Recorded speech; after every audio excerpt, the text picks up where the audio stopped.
네, 우리 같이 말씀 나누겠습니다. 예레미야서 32장 1절부터 9절 그리고 건너뛰어서 36절부터 41절 말씀입니다.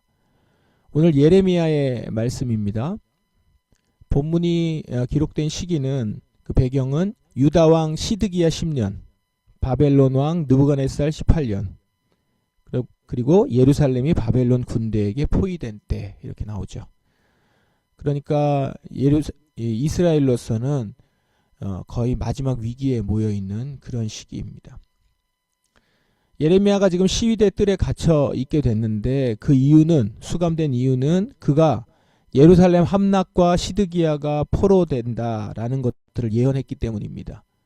우리는 이거를 역사적으로 알고 있기 때문에 이렇게 되는구나 라고 알고 있지만, 그 당시로서는 어쨌든 저항하고 있는 이스라엘로서는 예레미야의 이 예언이 매우 아프고 그 다음에 듣고 싶지 않은 그런 내용이었겠죠. 그래서 이제 시드기야 왕이 포로된다라는 얘기를 하니까 이제 이렇게 갇혀 있게 된 겁니다. 자, 그런데 그렇게 수감된 중에 한 가지 더 예언을 합니다. 무슨 예언을 하냐면, 예레미야의 친척 중 하나인 하나멜이 와서 아나돗에 있는 밭을 자기에게 사라라고 요청할 거라는 거예요. 그러니까 예레미야 자신에게 와서 요청할 것이다 라는 것을 말합니다. 그러면 이제 이런 요청을 왜 하냐? 예레미야가 하나멜의 기업 물을 자, 즉 자기 가문의 땅이 다른 가문에게 넘어가지 않도록 보호해야 될 1차 책임자로서 땅을 이제 사서 보호하는 거죠. 그 기업 물을 자이기 때문에 이제 하나멜이 땅을 넘겨야 되는 상황이 된 거죠. 빚을 져야 되는 상황이 되니까 이것에 대해서 책임질 그 일을 예레미야에게 부탁하러 온다라는 것이죠. 이제 기업 물을 자는, 이 기업 물을 자 제도는 희년 제도 안에 있는 제도죠. 율법에 있는 제도입니다. 이렇게 예언을 했는데 얼마 후에 정말 하나멜이 찾아왔고 예언대로 그대로 요청을 하죠.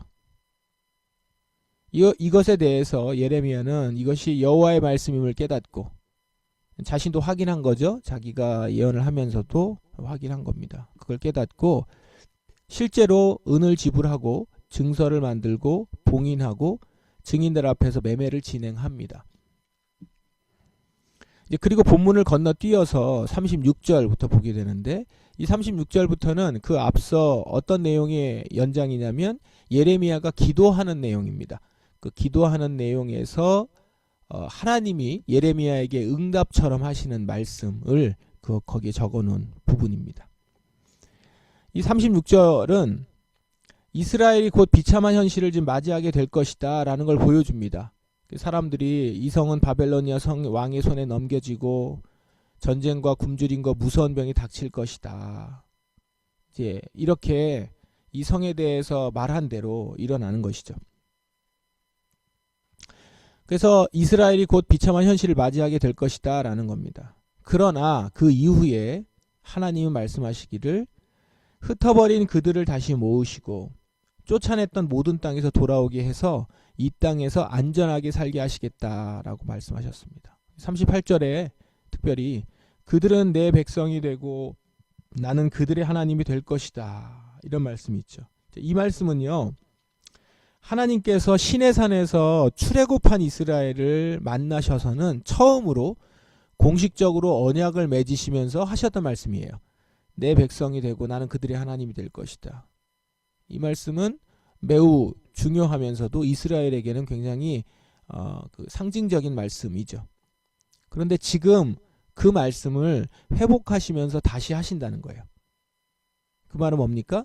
이스라엘과 하나님께서 그 시내산에서 그때 맺은 언약을 기억하시면서 다시 갱신하시겠다. 그 언약이 갱신되는 거죠. 그냥 회복하겠다라는 것이 아니라 너희는 나의 백성이 될 것이다 라는 그 말씀이 다시, 어쩌면 하나님은 그 언약을 한 번도 버리신 적이 없죠. 그 언약대로 다시 갱신하겠다라는 겁니다. 이렇게 언약을 맺으시면서 하나님은 자손들에게까지 복을 받게 하실 것이고 영원한 언약을 맺고 절대로 떠나지 않고 좋은 일을 해주겠노라, 이렇게 말씀하십니다. 하나님의 진심이 담긴 회복의 말씀이죠. 예레미야 본문, 이 본문을 살리시는 하나님이라는 관점에서 보자면요. 지금 예레미야의 예언 속에 나타난 하나님은 죽은 자들을 다시 살리시는 하나님이십니다. 지금 예레미야가 절망 가운데 있으면서도 이 사촌의 땅을 사죠. 이렇게 사촌의 땅을 사는 것은 그가 하나님이 죽어가는 이스라엘을 살리시는 하나님임을 믿기 때문입니다. 자, 지금 이 사촌의 땅은 자신이 지금 예언했던 멸망할 땅입니다. 곧 빼앗길 땅이에요. 다 바벨로니아에 잡혀가고 자기도 잡혀가고 이 땅은 비어 있게 될 겁니다. 그런데 그런 땅의 밭을 지금 산다는 것. 왜 살까요? 그 땅에 대한 소망이 있기 때문인 것입니다. 그걸 믿기 때문인 것이죠. 인간적으로 이성적으로 볼 때는 예레미야의 선택은 비합리적입니다. 그러나 그는 그 땅을 다시 살리실 것임을 믿기 때문에 약속의 근거에서 행하는 것입니다. 그리고 그 약속들은 36절부터 나오는 거죠. 바벨론의 칼과 기근과 전염병은 현실입니다. 이스라엘은 죽을 수밖에 없습니다. 하지만 하나님은 그보다 더 궁극적인 현실, 곧 포로의 귀환과 언약관계의 회복, 마음에 새겨질 경외와 영원한 언약을 다시 하나님은 세우실 것입니다. 예레미야는 그것을 믿기 때문에 지금 그 땅을 사는 행위를 하는 것입니다. 그 땅을 다시 살리실 하나님을 믿고 오늘 말씀에 근거해서 행동하고 있는 것입니다. 자, 다음은 우리 마태복음 신약 본문을 보겠습니다. 마태복음 22장 23절부터 33절까지 말씀 우리 읽고 또 같이 묵상하겠습니다. 우리 같이 말씀 보겠습니다. 마태복음 22장 23절부터 33절까지 말씀입니다. 부활을 믿지 않는 사두개파 사람들과 예수님이 부활에 관련된 주제로 논쟁을 지금 하고 있죠. 사두개파 사람들은 예수님께 질문을 합니다. 7 형제가 있는 집에 첫째가 한 여인과 결혼을 했는데 아들 없이 일찍 죽게 됐다. 그래서 당시에 그 형사 취수제에 의해서 둘째가 이 여인과 다시 결혼을 합니다. 그런데 또 둘째도 죽습니다. 이렇게 7째까지가 다 죽는데 그렇다면 이 여인은 부활 때 누구의 아내가 됩니까? 이제 이런 질문을 한 것이죠. 이런 극단적인 가상 상황을 상정해 놓고 이에 대해서 부활과 관련하여 질문을 지금 하고 있습니다. 부활 때 곤란할 것 같은 상황을 보여주면서 그래서 결론을 어떻게 내려고 하는 거냐면 그러므로 부활은 없다. 이걸 이제 주장하려고 하는 것이죠. 이것에 대해서 예수님은 어떻게 대답합니까? 너희는 성경도 알지 못하고 하나님의 능력도 알지 못함으로 잘못 생각하고 있다. 이렇게 말씀하시죠. 그러면서 부활 때는 장가나 시집가지 않으며 오직 하늘에 있는 천사처럼 될 것이다 라는 거예요. 그리고 이렇게 말씀하십니다. 나는 아브라함의 하나님, 이삭의 하나님, 야곱의 하나님이다. 하나님은 살아있는 사람들의 하나님이시지 죽은 사람들의 하나님이 아니시다. 이 말씀 우리가 얼마 전에 주일 설교 때 나눴던 적이 있는 말씀입니다. 아마 대림절 때일 텐데 그때 말씀 나눴던 본문인데요. 이 말씀은 이렇게 해석할 수 있습니다. 하나님은 죽고 없는 존재들의 하나님이 아니라 아직 이 땅에 살고 있는 자들과 육체는 죽었지만 영혼은 살아서 잠자는 자들의 하나님이시다. 결국 모든 인간은 죽은 자든 살아있는 자든 하나님께 대하여 살아있는 자들이다라는 겁니다. 사람이 죽었다고 해서 그의 존재가 없어지거나 무로 돌아가지 않고 그 영혼은 결코 없어지지 않고 하나님께 대해서 살아있다. 이렇게 말씀할 수 있죠. 또한 한 가지는 하나님께서 우리를 살리실 것이다. 육체가 죽었으나 그 사람은 살아있어 또 하늘에서 천사처럼 살게 될 것이다. 이 땅의 모습이 아닌 새로운 모습으로 살게 될 것이다. 이것입니다. 사두개인들은 죽으면 끝이다 라고 믿고 있지만 예수님은 죽음 이후에는 끝이 아니며 부활 후 하늘의 천사들처럼 살아가게 될 것이다 라는 겁니다. 죽음은 끝이 아니라 영원한 삶의 시작인 것이죠. 오늘 이 말씀을 살리시는 하나님이라는 관점에서 좀 보자면 예수님은 지금 부활을 믿지 않는 사두개인들에게 다시 살아나는 부활에 대해서 분명히 전하고 계십니다. 예수님은 이렇게 얘기하시죠. 너희는 성경도 알지 못하고 하나님의 능력도 알지 못함으로 잘못 생각하고 있다. 29절 말씀입니다. 여기서 하나님의 능력이 나오죠. 하나님의 능력을 알지 못함으로. 사두개인들이 알지 못했던 하나님의 능력은 무엇입니까? 바로 살리시는 능력이죠. 하나님의 살리시는 능력. 그러므로 우리가 부활을 믿는다는 것은 바로 그 하나님의 살리시는 능력을 믿는 것입니다. 반면에 부활을 믿지 않는다는 것은 살리시는 하나님의 능력을 믿지 않는 것이죠.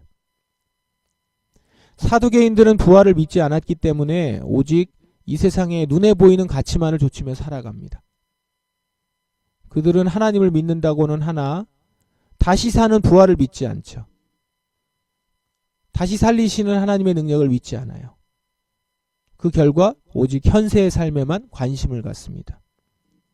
그러나 부활을 믿는 자는, 다시 살리시는 하나님의 능력을 믿는 자는 죽어도 다시 살아서 천사와 같이 하늘에서 살게 될 것이기 때문에 하늘의 가치에 관심을 가질 수밖에 없죠. 영원히 살 그 나라를 생각하면서 이 땅을 살아가게 됩니다.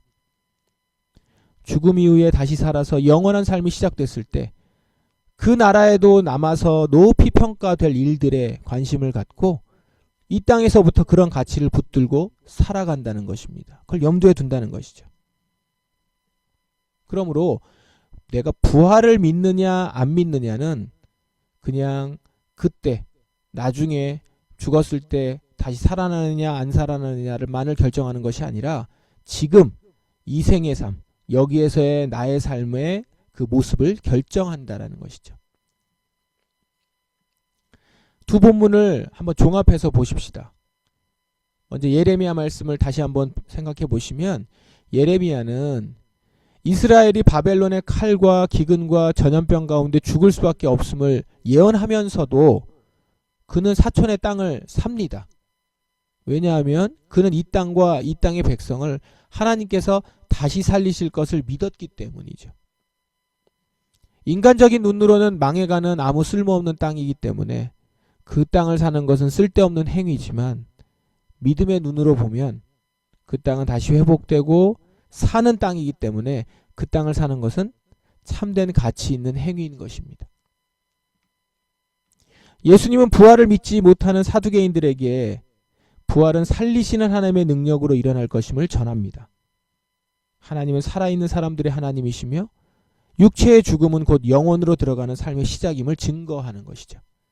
그렇기 때문에 그 부활을 믿는 자들은 이 땅에서 장차 부활할 것을 믿으며 살아갑니다. 영원한 가치를 쫓아 살아가고 죽음 이후의 영생의 가치에 부합하는 일을 하며 살아갑니다. 이처럼 살리시는 하나님을 믿는 자는 정말 하나님이 살리신다는 약속에 근거해서 선택하고 행동합니다. 지금은 세상적인 기준으로 볼 때는 쓸데없는 행위인 것처럼 보이고 불필요해 보이는 곳에 돈과 시간을 쓰는 것처럼 보이지만 그것이 영원한 가치를 담는 일이라면, 영생의 복을 누리게 하는 일이라면 지금 세상의 선택과는 달리 믿음으로 선택하고 믿음으로 행동할 것입니다. 마치 예레미야가 지금은 곧 망하게 될 땅이지만 그 땅을 다시 회복하실 것이라는 약속을 믿고 그 땅에 자신의 돈을 쓰는 것처럼 말입니다. 죽음 이후에는 영생의 삶이 우리를 기다리고 있습니다. 하나님은 우리를 살리셔서 그 나라에 들어가게 하실 것입니다. 그러므로 이것을 믿고 아는 우리들은 매 순간 하나님의 말씀에 진실되게 순종하며 살아가야겠습니다. 그래서 그 나라에 살 자격을 인정받아야겠습니다. 그러면 우리들은 마지막 나팔이 불며 예수님이 오실 때에 다시 살아나 새 몸을 입고 주님의 나라에 들어가게 될 것입니다. 다시 살리시는 하나님을 믿고 죽음을 두려워하지 않으며 영원한 주의 나라를 소망하며 그 나라의 삶을 준비하는 오늘 하루 그렇게 살아가는 성도들 되시기를 주님의 이름으로 축원합니다. 함께 우리 말씀에 의지해서 이 시간 기도하겠습니다. 오늘도 우리는 살리시는 하나님의 능력을 믿고 살아갑니다. 영원히 살 것을 기억하며 오늘 나의 선택을 하고 나의 삶의 방향을 정하여 걸어가게 하옵소서. 내가 이 땅의 어두운 면들과 또한 나의 삶을 돌아볼 때 여러 가지 현실적인 일들이 보이지만 그 너머에 살리시는 하나님의 능력을 믿고 오늘 하루를 살게 하소서. 각자에게 말씀하시는 부분이 있을 것입니다. 각자의 삶에서 오늘 결정해야 되는 일들과 선택해서 걸어가야 되는 일들 가운데 오늘 말씀으로 주시는 말씀이 있을 것입니다. 묵상하시면서 기도하시고 주님께 응답하는 여러분 되시길 바랍니다. 개인적으로 기도하시다가 돌아가시기 바랍니다.